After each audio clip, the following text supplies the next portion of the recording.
gabi po. Ay, ano po yun? May offer lang sana ako sa inyo, sir. Pwede bang makausap kita kahit saglit lang? Sige. Okay lang.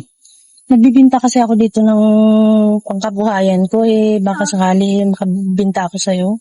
Benta? Ano ba yan? Ito sir, dala ko. Mga pabango. Bago kasi Pabango. ako dito sa Maynila ngayon naghahanap ako ng trabaho tapos hindi naman basta-basta agad nakapasok. Kaya yun, ano na muna ako ng extra.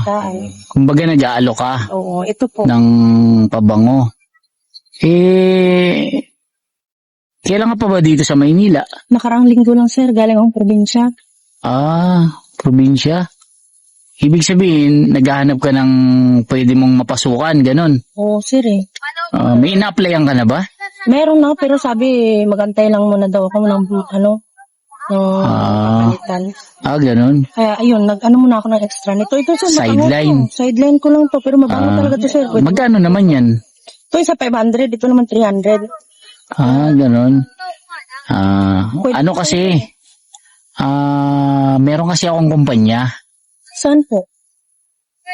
sa Maynila. Ano po dapat gawin doon sir? Ano kasi, meron akong pagawaan ng tsinelas. Ano bang experience mo? May experience ka na ba about sa work?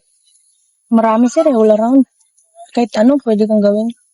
Ganon. Kasi kung nakapag-apply ka na, tapos sinasabi mo na nagsa-sideline ka lang para malamang panggastos mo yan, di ba? Oo sir, mahirap. Saan ka ba na ngayon nakatira dito? Saan ka nakatira? Lang banda sa may Quiapo. Tama-tama. Quiapo pala. Tama-tama, sa Maynila. Nga lang, nakakatira lang din ako doon sa kaibigan ko. Kaya ito muna ang ginagawa ko. Nagtitinda ako araw-araw dito. Para Ganon. na rin. Kung di mo mamasamain, operang kita. Pwede kitang ipasok sa kumpanya ko. Pero syempre, may kapalit yun. Anong kapalit dun sir? Kung gusto mo, sa bahay ka na lang tumira. Wala po ba kayong asawa doon? Hindi, ang totoo niyan, yung asawa ko, nasa abroad. Ganun ba? Oo, so far, ang kasama ko lang sa bahay, yung dalang kasambahay, tapos, ikaw. Kasi, alam mo, matagal na rin akong nag-iisa. Yung misis ko, Pwede naman po. yung misis ko kasi nasa ibang bansa. Kung tulungan kita, tulungan mo rin ako. Pero sa ngayon sir, bilhan mo muna ako. Walang problema yan. Ano naman to Kahit kunin ko pa yan dalawang yan, 300 at saka 500. Gagawin ko na 1,000. Salamat naman. Para hindi ka na mag-alok. Hindi na makapunta ako dun sa inyo. Samahan mo na lang ako kukunin yung damit ko sa Quiapo. Walang problema. May dala naman akong sasakyan. Kung gusto mo, ngayon pa lang by the way, ano nga palang pangalan mo? Ann po. Ann. Ako si Victor. Hello sir. Yan, wag mo na ako sir. Victor na lang.